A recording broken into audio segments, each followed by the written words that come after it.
Police department వరకు Panchayati Raj medical and health municipal corporation all departments అధికారులను కలెక్టర్లను కన్సర్న్ ఆఫీసర్లందరూ కూడా ఈ వీడియో కాన్ఫరెన్స్ సమావేశాలు పిలిచి ముఖ్యంగా మీరు 72 గంటలు అప్రమత్తంగా ఉండాల్సిందే.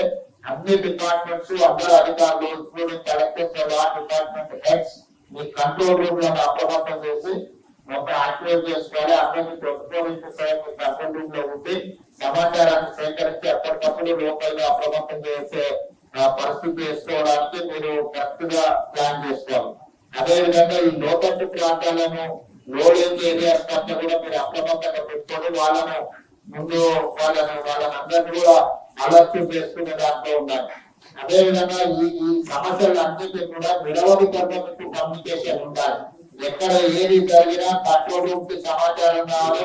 అదేవిధంగా కంట్రోల్ రూమ్ నుంచి మళ్ళీ అక్కడ సంబంధిత కలెక్టర్లు కానీ సంబంధిత శాఖలకు ఎక్కడెక్కడ ఏ డిపార్ట్మెంట్ తోని సమాచారాన్ని పంచుకోవాలి, ఏ డిపార్ట్మెంట్ మనం అప్రమత్తం చేయాలో కంప్లీట్ గా నిరవధికంగా 24/7 కమ్యూనికేషన్ ఉండాలి. కమ్యూనికేషన్ ఉంటే మనం ముందస్తుగానే జరగాల్సిన సమస్యని కొంత మనము అడ్రస్ చేయడానికి ఉంటుంది. ఎక్కడైనా లోతట్టు ప్రాంతాలు ఉండి సమస్య వస్తుందంటే ఆ కుటుంబాలను తక్షణమే సేఫ్ జోన్ కి తరలించాలి.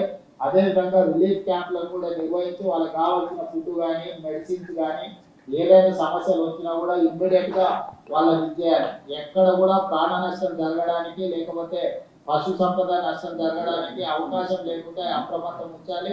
ఎక్కడ కూడా ప్రాణ నష్టం జరగడానికి వీల్లేదు. అదేవిధంగా ఈ ఎఫెక్టెడ్ ఫ్యామిలీస్ ఎవరంటే వాళ్ళకి సహాయం అందించడానికి కలెక్టర్లు వీళ్ళందరూ కూడా లోకల్ గా మీ దగ్గర ఉండే ఫండ్స్ డిజాస్టర్ ఫండ్స్ నుంచి ఇమ్మీడియట్ గా వాడుకోండి. చీఫ్ సెక్రటరీ గారితో కూడా ఏదైనా ఉంటే ఇమ్మీడియట్ గా ఫండ్స్ రిలీజ్ చేయడానికి ఇట్లాంటి వాటి దగ్గర వెనుక ముందు ఆలోచించాల్సిన పనులు. ప్రజలకు సహాయం అందించడానికి అవసరమైన నిధులను కలెక్టర్లు ఖర్చు పెట్టండి, దాంతోనే ఇది చేసుకోండి. అదేవిధంగా ఎనర్జీ డిపార్ట్మెంట్ కు ఈ తరగాలు కానీ వర్షాలు వచ్చినప్పుడు కరెంటు డిస్కనెక్ట్ అయ్యి పోలు పడిపోవడం, ట్రాన్స్ఫార్మర్లు కాలిపోవడం జరుగుతుంది. ఎక్కడికక్కడ అప్రమత్తంగా ఉంచాలి. ఎక్కడ రిస్టోర్ చేయాలి, మొబైల్ ట్రాన్స్ఫార్మర్స్ రెడీగా పెట్టుకోవాలి. ఎక్కడికక్కడ పవర్ ఏదైనా అవసరమైతే ఇచ్చేయండి. పవర్ రిస్టోర్ చేయలేకపోతే అవసరమైతే జనరేటర్స్ తోనైనా కూడా మీరు వాళ్ళని అప్రమత్తం చేసి చేసుకోవాల్సిన అవసరం ఉంటుంది. ఎక్కడైనా విద్యుత్ కానీ లేకపోతే తాగునీటి కానీ డ్రైనేజ్ వ్యవస్థ కానీ వీటన్నిటిని మీరు అప్రమత్తం చేసుకోవాలి. నిరంతరం పర్యవేక్షిస్తుండాలి. ఒక డిపార్ట్మెంట్ నాకు తెలుసు, ఒక డిపార్ట్మెంట్ తెలియదని కానీ ఫైర్ డిపార్ట్మెంట్ కానీ నేషనల్ డిజాస్టర్ డిపార్ట్మెంట్ కానీ లేకపోతే స్టేట్ డిజాస్టర్, ఇప్పుడు మనం సొంతంగా స్టేట్ డిజాస్టర్ మేనేజ్మెంట్ కూడా మొత్తం అంతా ట్రైనింగ్ ఇచ్చి ఆల్మోస్ట్ 1000 ఫోర్స్ మనం ట్రైనింగ్ ఇస్తున్నాం. దాదాపుగా 2000 మంది అందుబాటులో ఉండు.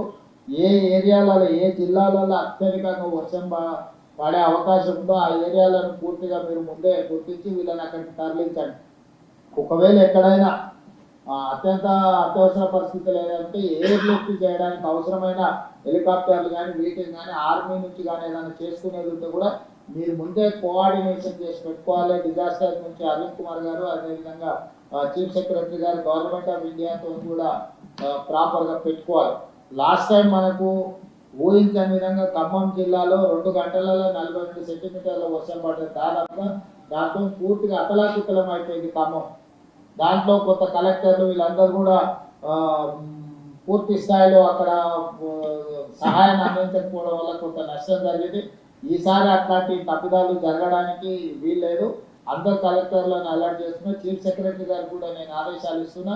ఎక్కడెక్కడైతే ఈ జిల్లాలో అత్యధికంగా వర్షం పడతాయని ఇప్పుడు వాతావరణ శాఖ ఇచ్చిందో మీరు స్పెషల్ ఆఫీసర్ని డెప్యూట్ చేయాలి. సీనియర్ ఐఏఎస్లను అంతకుండా అక్కడ కలెక్టర్లుగా పనిచేసిన వాళ్ళను లేకపోతే ఆ ప్రాంతం పట్ల పూర్తి స్థాయిలో అవగాహన ఉన్న వాళ్ళను కొంత పర్యవేక్షణ కోసం అధికారులను నియమించడంతో కూడా ఏమైందంటే ఆ కలెక్టర్కి హెల్పింగ్ హ్యాండ్ లాగా ఉంటుంది. కింద సిస్టమ్ కూడా రన్ చేయడానికి ఉంటుంది. కాబట్టి రాబోయే 72 గంటలు ఈ విధంగా తీసుకోండి. అదేవిధంగా అన్ని శాఖలకు సంబంధించిన ఉద్యోగుల సెలవులను అన్నిటిని కూడా రద్దు చేయండి. అందరూ డ్యూటీలో చేరాల్సిందే. అదేవిధంగా మీరు హెల్ప్ లైన్ ఒక ఇది చేయండి. హైదరాబాద్ నుంచి గ్రేటర్ హైదరాబాద్ ఈ ప్రాంతానికి హైదరాబాద్ కానీ రూరల్ కానీ ఒక మీరు హెల్ప్ లైన్ అత్యవసరంగా హెల్ప్ లైన్ కూడా ఒకటి అనౌన్స్ చేసి ప్రజలకు అందుబాటులో పెట్టండి. ఎమర్జెన్సీ కాల్స్ ఏమైనా ఉంటే తీసుకోవడానికి అవసరమైన చర్యలు తీసుకోవడానికి ఇది చేసుకోవాలి. మెడికల్ అండ్ హెల్త్ డిపార్ట్మెంట్ కూడా మీరు మెడిసిన్స్ కానీ ట్రీట్మెంట్ కానీ ఎమర్జెన్సీలో ఎవరికైనా ఏమన్నా అయితే అత్యవసరంగా వాళ్ళకి ట్రీట్ చేయడానికి కూడా డాక్టర్లను అందరినీ కూడా మీరు అప్రమత్తం చేసి పెట్టుకోవాలి. ఎక్కడైనా ఏదైనా యాక్సిడెంట్ కానీ ఇన్సిడెంట్ కానీ లేకపోతే ఏదైనా పరిస్థితుల్లో ఎమర్జెన్సీ ఎవరికైనా వైద్యం అందించాల్సి వచ్చినా మెడిసిన్స్ చేయాల్సి వచ్చినా ఏది చేయాల్సి వచ్చినా మెడికల్ అండ్ హెల్త్ డిపార్ట్మెంట్ కూడా కంప్లీట్గా అప్రమత్తంగా ఉండాలి. కావాల్సిన అన్ని వసతులను మీరు ఏర్పాటు చేసుకోండి. అదేవిధంగా చివరగా గ్రేటర్ హైదరాబాద్ అంటే రాచకొండ కావచ్చు, సైబరాబాద్ కావచ్చు, హైదరాబాద్ మేజర్ ఇక్కడనే వర్షాలు నీళ్ళంతా రోడ్ల మీదకి రావడం, దాంతో లోతట్టు ప్రాంతాలు కాలనీలు మునగడం, మన మూసి పరివాహక ప్రాంతంలో కూడా ప్రమాదాలు జరగడం, గతంలో నాగోళ్ళు ఎల్బీ నగర్ ప్రాంతంలో మనుషులు కొట్టుకుపోయిన సంఘటనలు ఉన్నాయి. కాబట్టి పోలీస్ కమిషనర్లు కూడా అక్కడ జనాలను పోకుండా ఎక్కడైతే ప్రమాద స్థాయికి నీళ్లు చేరుకుంటూ అక్కడ ట్రాఫిక్ను ప్రజల్ని పోనీయకుండా ఆపడానికి పోలీస్ ఫోర్సెస్ కూడా పెట్టాలి. సిటీ ట్రాఫిక్ను చేయడానికి ఫిజికల్ పోలీసింగ్ కూడా అవసరం. ఉన్నతాధికారులు కూడా ఫీల్డ్ మీద ఉండాలి. ఉన్నతాధికారులు పర్యవేక్షిస్తున్నారంటే మిగతా వాళ్ళు అందరూ కూడా వస్తారు. కాబట్టి రెగ్యులర్ పోలీసులు కూడా ఈ దీంట్లో భాగస్వామ్యం తీసుకోవాలి. Not only traffic police, normal టైంలో traffic police will take care of traffic regularization. కానీ ఇది స్పెషల్ సిచ్యువేషన్ కాబట్టి regular police, law and order పోలీసులు కూడా ఈ 3 కమిషనరేట్ల కింద అందరినీ అప్రమత్తం చేసి పోలీసులు అందరూ కూడా దీంట్లో ఉండాలి. కంట్రోల్ రూమ్లో కూడా కంట్రోల్ రూమ్ ఇన్ఛార్జ్లకు, కంట్రోల్ రూమ్లో ఉన్న వాళ్ళకు ఎప్పటికప్పుడు సిటీ అంతా ఏ ఏరియాలో ఉందో అత్యవసరమైన పరిస్థితులను చేసుకొని వాళ్ళందరినీ అప్రమత్తం చేసుకుంటూ పోతుండాలి. అదేవిధంగా హైడ్రా నుంచి మీరు ఈ ఎఫ్ఎం రేడియోలకు వీటికి కూడా అలర్ట్స్ ప్రకటించండి. వాళ్ళకి చెప్తే వాళ్ళు ట్రాఫిక్తో పాటు ఎక్కడ అత్యధిక వర్షపాతం ఉంది, ఎక్కడ బ్రిడ్జులు ఉన్నాయి, ఎక్కడ బ్రిడ్జులు లేకపోతే మొత్తము అక్కడ పోవడానికి అవకాశం లేని ప్రాంతాలు ఉంటే కూడా వాళ్ళందరినీ కూడా అప్రమత్తం చేసి రేడియో సమాచారం కానీ టీవీలలో కూడా అలర్ట్ చేయించడం, కొంత కోఆర్డినేషన్, మీడియా కోఆర్డినేషన్. అదేవిధంగా ప్రజల్ని భయపెట్టే వార్తలు కూడా ఎవరైనా ఇస్తే ఐఎన్టీఆర్ కమిషనర్ గారు కూడా నేను సూచన చేస్తున్నా, మీరు ఒక టీంను పెట్టుకొని ఎవరైనా ఒక భయానక వాతావరణం సృష్టించడానికి తప్పుడు వార్తలు ఎవరైనా ప్రసారం చేస్తే ఇమ్మీడియట్గా ఆ ఛానల్స్ కానీ వాళ్ళని కానీ మీరు ఇమ్మీడియట్గా అప్రమత్తం చేసి వాళ్ళకి సమాచారం అందించండి. కాదు కూడదని వాళ్ళు ఏదైనా చేస్తే ఇమ్మీడియట్గా ఏం చర్యలు తీసుకోవాలో ఐఎన్టీఆర్ వైపు నుంచి కూడా దీంట్లో ఉండాలి. మీరు సమాచారం ఇవ్వనప్పుడు వాళ్ళు ఏదో ఒకటి వేస్తారు.